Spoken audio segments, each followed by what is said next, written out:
Digital Foundry has covered Star Citizen a couple times in the past, but it's been a little while. I nagged them a little bit on Twitter if they were going to do this, and I was hoping they'd do a whole video, a whole talk on it, but we got about 10 minutes of analysis on what they think of the StarEngine, which I think would be pretty cool because, like I said, they've covered the game in the past, and they've always been interested in what it's bringing to the industry. So, without further ado, see if they're as surprised and excited about it as we are. But I think that's all we've really got to say about that one. So let's move on to our next topic. Well, here we go. StarEngine, Star Citizen, another big 26-minute video posted by the developers. Only 26.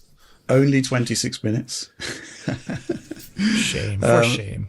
Alex, why don't you talk us through Let's be honest. Anybody else was like thinking that we were going to get like a maybe 5-minute look at the StarEngine thing, and then it ended up being a 26-minute video. I actually thought that the Squadron 42 video was also going to be like 5 minutes long maybe, and then it ended up being half an hour.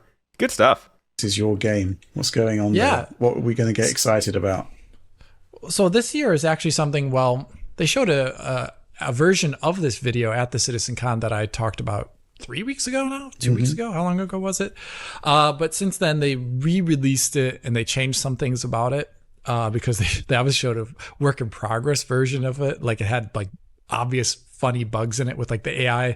They like reintegrated a new version of the AI into the game. And it's like the original one had them like running into like stairs at some point, and they added some other nice things in it. But the reason I want to talk about this is because it shows like John when I talked about it back then, John asked me a question like, what is it like when you just move around in Star Citizen? And this video is a good point to show off like what it means to like go around in the game world.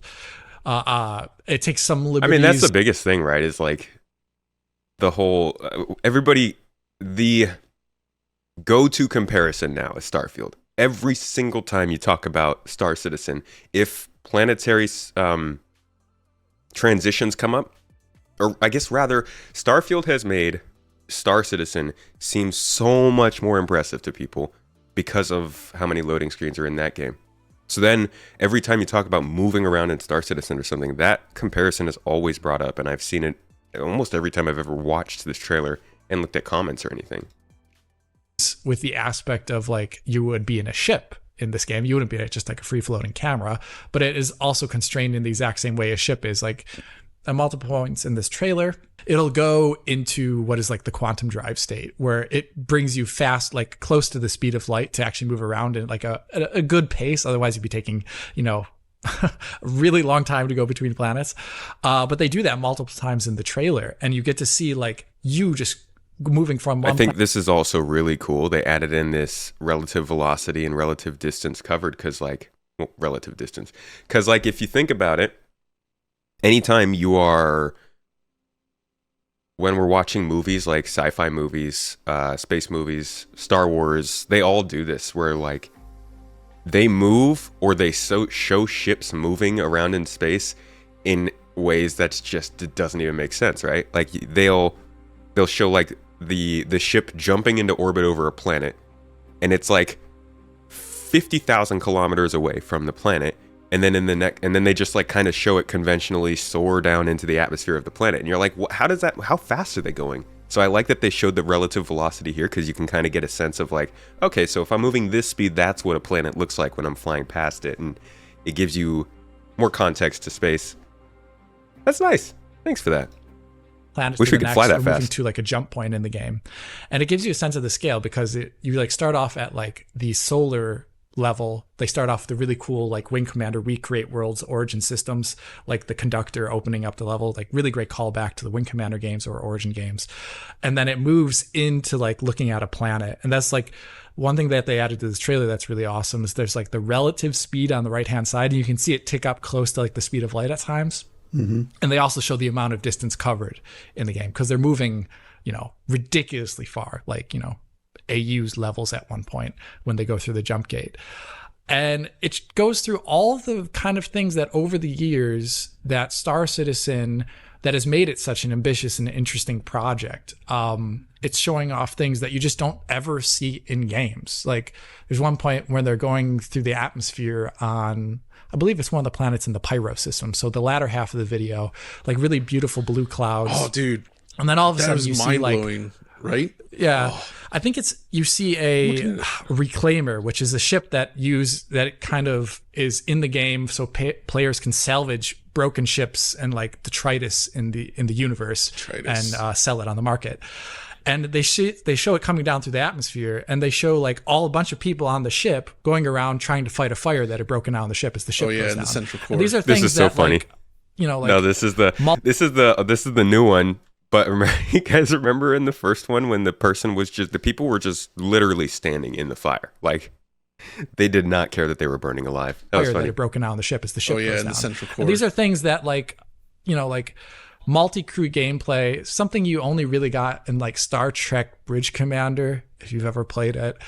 A couple other games try and achieve it in a like in a 2D space, but like actually a 3D space where that's just only one part of the game world. That's very, very interesting. And then it kind of just goes around from place to place, showing off to you a bunch of gameplay systems that the game has been. There's a reason why this game takes a really long time to make. Like you get a sense of that through the scale of the trailer itself. I wonder how long it's going to take for other people to start. I guess that's what started to happen after CitizenCon. Now is like people are like, oh, some of this seems like it would have taken a long time to make, but I still don't think we're at that point where everybody is kind of like, oh, okay, 10 years, all right, okay, fine. It's definitely still very much up to subjection, and I think that's fine because they made a lot of mistakes. Like they could have done this faster. It could have taken longer too, but I think if more than anything, that's what this video did. It was like they finally were able to just be like, hey guys, this stuff's actually kind of cool. Pretty rare in a game to show off all these things. It takes 26 minutes to do it, and they do a very good job with it. And it takes time. It's got like great atmospheric music in the background. Isn't it also an unbroken cut? Like it's just one camera? Yeah, I mean, yeah, of course. You talk about like the God of War games. This is actually an unbroken cut. And it's cool because it covers so much ground. It covers a lot of ground. One little thing I want to talk about that I want to critique about the trailer, though. I liked it a lot. But for some reason, I don't know why it happened, but it's a 4K 30 upload. It's compressed fine enough, but there was a lot of macro blocking in a lot of scenes, especially the space scenes that I don't know if that was YouTube or if it was the upload itself. Hard to know. But there was also like a constant semi-persistent tick that would happen in the frame rate or in the video itself. It happens a couple times when it's crossing the planets and you can see it. And it's like, I didn't actually stop and do frame by frame looking to see exactly what it was, but I would imagine maybe a 60 hertz container video would have done better for any of these issues in general. The rest of the issues Another thing that's really interesting to talk about this video is they're showing off the game running in what is a DX11 client, actually. The game doesn't have Vulkan in right now. And the irony of this is that they're showing off all this density and and it's running under DX11. And it really goes to show that like a PC-made game, in spite of all the issues that it has currently in the current version of the game, it can still achieve like densities far greater than all the DX12 games we've ever seen. See, before. That's the kind of stuff I come to Digital Foundry for, It's like that kind of context, because we all hear them talk about how they want to switch from their Gen 11 renderer to their Gen 12 renderer, which is not meant to specify the DX level. It's just the name they chose. But they want to get Vulkan in and all this stuff.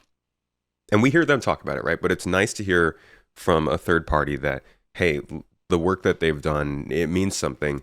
And the additional stuff that they're going to do is a good optimization on top. People ask about when is optimization happening? That's what he's talking about right here, right now. Or under DX11 clients. So it's like, there's a lot to talk about. Can it do the DX10 water? Yeah, they have even better than DX10 water, John. I imagine like if you're sitting me right now talking about it, I'd just say go on to YouTube, click a link, find it. It's pretty easy to find. Watch it, sit down. It's really, really enjoyable watch. It gives me super serious, like when they initially showed off like Crysis, they had all these really cool in-engine trailers where they would show off a variety of things in Crysis in the environments itself. Yes. And they're doing that here. Like the original Crysis trailer from like XO7 or something like that shows off like the bridge with the ropes and like the barrels falling on it, and you're just like, I've never seen that in a game before. And here they're showing like off like ridiculously awesome water sims or like spaceship crashing sims, or just incredible scale of going through like planetary space transitions, stuff you just that just don't happen in any other games. Agree. It gave me those serious vibes. So like, if you love tech, watch this trailer. You don't need to buy Star Citizen. I'm not that guy that says you need to buy it, but just be in awe of the If you like this trailer, go buy it. those ambition the game has. Also, use my referral code. Yeah, enjoy the pretty sights and sounds. It's a very good looking trailer. Man, It does look phenomenal. It kind of just reminded me of, I mean, different games in the end, but the sense of scale is what I was hoping for. It was Starfield in the end, but having played through that game, it ended up feeling very small. You know what I mean?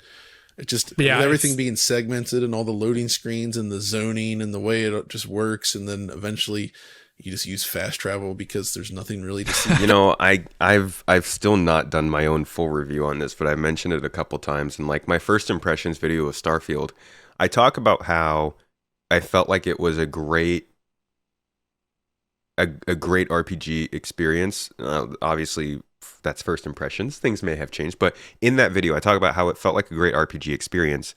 But the loading might be a problem. That was about 15 to 20 hours into the game.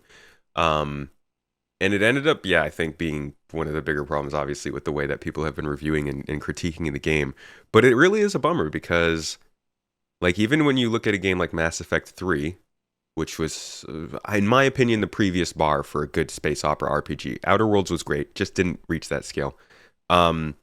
Like, you'd have little segments of manual flight around the map, and it would still give you this sense that you're at least traveling far distances. It wasn't like a loading screen. It wasn't much better, but I expected us to take a pretty significant step up from that, even in the casual space. And it was, like, No Man's Sky, I think, gets it fairly well. Even Star Wars Outlaws, coming from massive studios at Ubisoft, looks like they might actually handle it a little bit better. Believe it or not. From what I've been seeing from the trailers, it's trailers. So Starfield had trailers too. Now, we were pretty aware of what Starfield was going to do, but yeah, Star Wars looks like it actually might give a more seamless flight experience. And I think when it comes to space, this is a different type of game. This isn't, Assassin's Creed. This isn't GTA. Those games don't have that many loading screens, but like, you have to think of a space game as different because you need scale to show that it's big, but you need methods of getting around that scale without taking you out of the game. And I don't think they did that very well. I think they really should have taken a bite out of Elite Dangerous and No Man's Sky strategies. Starfield's Mass Effect 1, but Bethesda-fied. And it's kind of like that in more ways than one, right? Because like, just like Mass Effect 1 kind of got grabbed up by Microsoft to help sell the 360, Starfield got grabbed up by Microsoft to help sell the Xbox One X, or Game Pass, I guess. And just like Mass Effect 1 depended on a very RPG heavy leaning sort of first step into a new universe with artifacts and visions and stuff, apparently so is Starfield. So maybe they'll go the same path. Maybe this will be an amazing series, but probably be a little while till we find that out because they've got to make Elder Scrolls 6 first. In the spaces, it's a very different game. It feels very small, and it did not really capture this feeling of space being a huge, space daunting thing and scary thing. This, of course, is just a trailer video, and Star Citizen has its own crazy history. But man, like, this gets me excited for space games again. In a way. Like, this looks. Yeah. This is the type of scale I want to see in this type of game. And I think the scale is really about selling space. That's the one issue that with Starfield, like you're saying, like, if you can fast travel, then it kind of cuts out the interesting aspect of like you talking about all the time, Death Stranding, John. Like, the A to B should be interesting in its own right. And Star Citizen, I mean, it's a sim game, so your level of enjoyment there is how much you enjoy going through space at like relativistic speeds.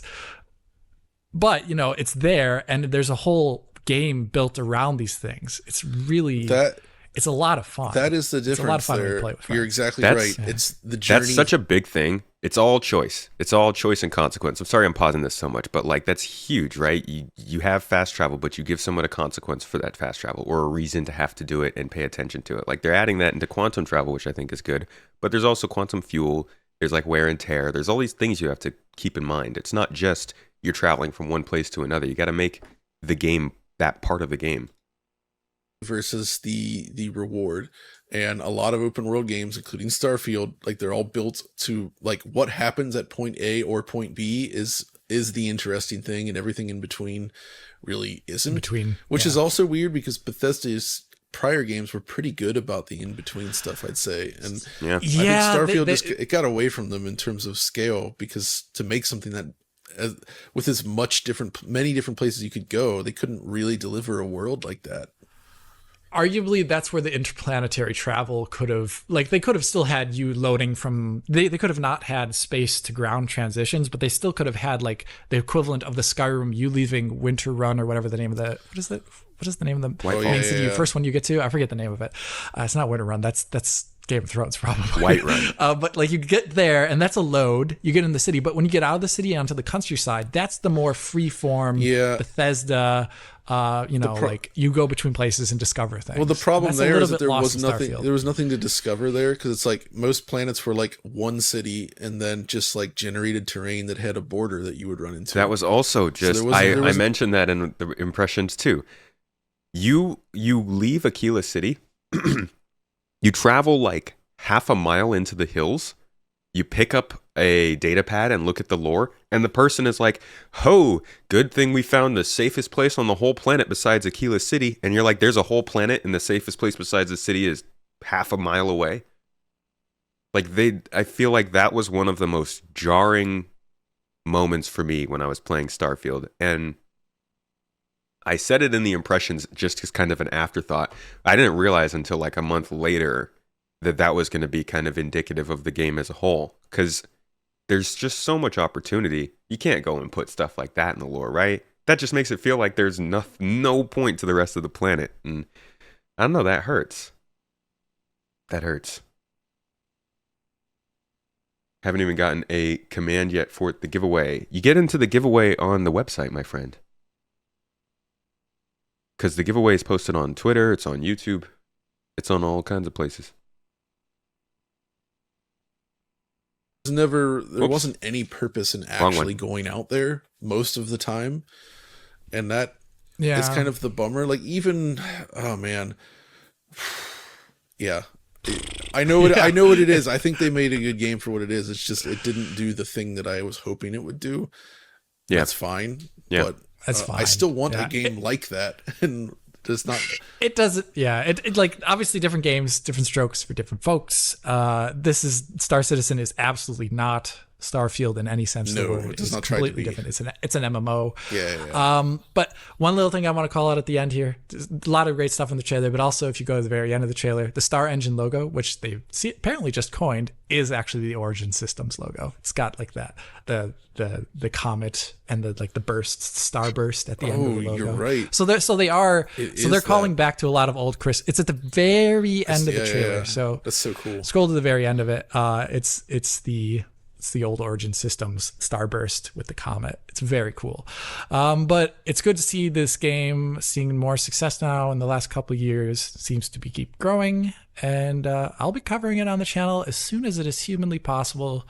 Hopefully with John. And then also a tech look is due at some point Alex, too. I seem to recall you said you were going to look at Star Citizen again when they moved to Vulcan, and that was like 3 years ago, and they still haven't moved to Vulcan yet, so. Calling them out. You're calling them out. Imposed. That was my arbitrarily imposed date, but I'm pretty sure that. See, he hasn't said too much about it yet until that line. It's maybe the version after this next one. We'll see. They said they have it done. See you in 3 years. They even have they have really great posting. Like they have a developer board. Oh my god, it's so great. All the developers usually chime in there, but their graphics programmers do. And they were talking about like PSO compilation stutter. They were talking about ray trace direct lighting as well too, that they want to maybe get in the game after they finish off GI, which they showed off at CitizenCon too. So they're very interactive, and it's like picking up pace now. Okay. Finally, Alex, we need to do that. See, video together. This is the kind of stuff that people need to hear. Like, but this video is at 20,000 views in 2 hours. This is not the kind of thing that like CIG can put out a video saying this stuff, and A, it's coming from CIG, and B, not that many people actually watch that. These are the kind of publications that need to be saying this sort of stuff. It doesn't have to be some big splash. It doesn't have to be a big trailer or release of a game. It's like, as you hear over and over, oh yeah, this game's making more progress. Oh yeah, they're doing stuff. Look at this, look at that. It's like those little things that slowly tip somebody back towards considering this is a game, like an actual project being made. So that kind of feedback is good, and I think it's a little bit more credible than just sort of your casual reaction. So I wanted to bring this up so that you guys can check out what Digital Foundry was saying about this stuff. Culminating in a visit to CitizenCon. No. Yeah, I think CitizenCon is always somewhere in the US these days. They used to have multiple. They used to have a German CitizenCon, I think. Yeah. But they kind of pulled They back. should bring it back. They should have it here in Frankfurt. Bring it back, Jared. Okay, let's move on to our next story. Okay, so to round off our news story. All right, so that was our Star Citizen segment. I will leave that linked here somewhere. I'll drop this link for you guys if you want to check this out yourself. But yeah, that's the segment. That's what Digital Foundry is saying. Hopefully we get to hear more from them when Vulkan finally comes online. I'm sure they'll do something, and maybe something on Global Illumination as well. But good stuff. I'm glad they finally got around to covering that.